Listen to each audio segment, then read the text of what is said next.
Les derniers événements intervenus au Sénégal et au Cameroun envoient un signal fort à Patrice Talon et lui interdisent de faire la sourde oreille.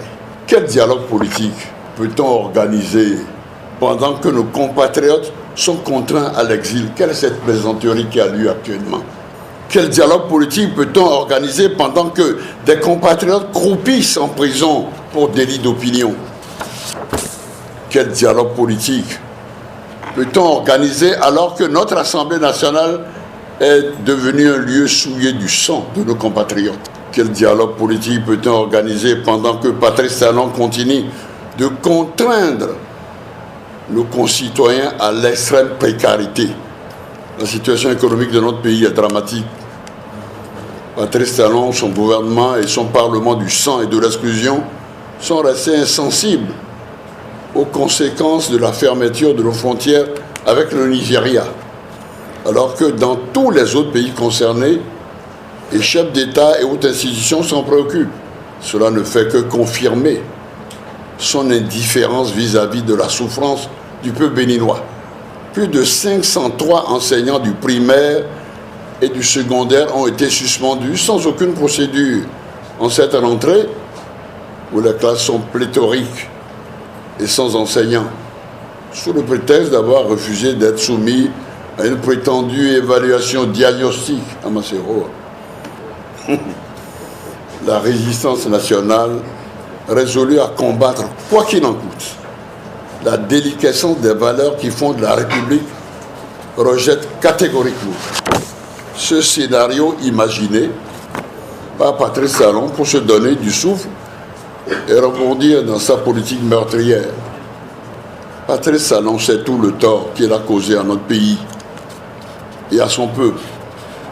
Et aucun dialogue n'est envisageable sans les préalables qu'il connaît parfaitement et qu'on lui répète. La reprise des élections législatives pour donner la parole enfin au peuple et lui permettre de choisir ses représentants. L'amnistie générale de tous les exilés et détenus politiques. La restitution des dépouilles mortelles de nos compatriotes assassinés à leurs familles respectives afin de leur permettre de faire le deuil des disparus. La réintégration sans délai dans leurs fonctions des 503 enseignants abusivement suspendus. Les deux partis politiques siamois le savent. Et c'est ce qui explique la cacophonie et la guerre des tranchées qui se livrent depuis quelques mois. Les petits partis qui gravitent autour des deux autres le savent aussi. Et leur prise de position ces derniers jours n'est ni plus ou moins qu'une déconnexion d'un système décadent et moribond, construit sur le mensonge et les pratiques de hors-la-loi. Les parlementaires aux vêtements tachés de sang de nos martyrs le savent. Et c'est ce qui explique qu'ils font profil bas, incapables de se ranger aux côtés du peuple, prisonniers des énormes avantages de corruption dont ils jouissent. Tout notre peuple le sait. Et son silence n'est que le calme avant la tempête, et non une résignation. Nous nions le rôle éminemment positif joué par le clergé dans la mise en route du processus démocratique dans notre pays et tous les efforts qu'il déploie depuis que l'héritage de la conférence nationale est mis à mal.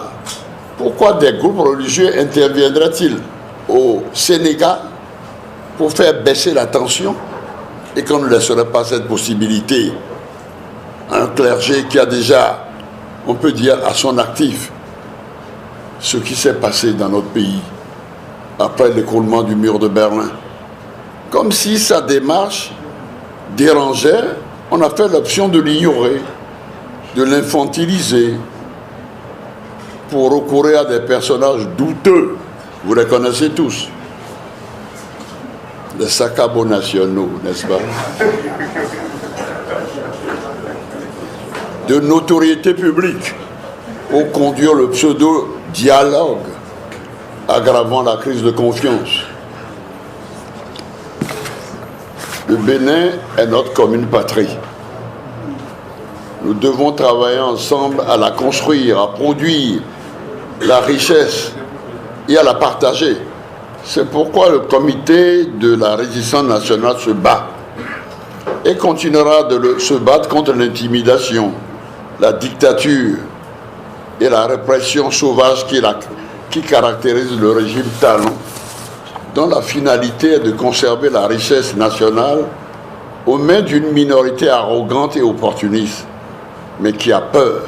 Pour toutes les raisons évoquées plus haut, et singulièrement pour la mémoire de nos martyrs, aucun sacrifice ne sera de trop pour combattre le régime apatride et de trahison qui nous gouverne. Aussi voudrais-je, du haut de cette tribune, en ce jour du jeudi 10 octobre 2019, annoncer la création d'un Fonds national de solidarité destiné à venir en aide aux orphelins dont Patrice Talon a fait exécuter froidement les géniteurs et qui sont abandonnés à leur sort. J'invite par conséquent tous les Béninois, et ça se fait dans le monde entier, dans de pareilles occasions, à faire le geste minimum, symbolique même, pour aller au secours de ces âmes en détresse, victimes collatérales de la barbarie du régime que nous subissons. Je voudrais pour finir inviter tout notre peuple à assister et à s'unir d'intention à la messe qui sera dite dans une église de cette ville le samedi 12 octobre 2019 pour le repos des âmes de nos concitoyens lâchement assassinés. Vive la résistance nationale, vive les forces de l'opposition, vive le Bénin. Je vous remercie. La liberté d'un cri sonore, chante au premier.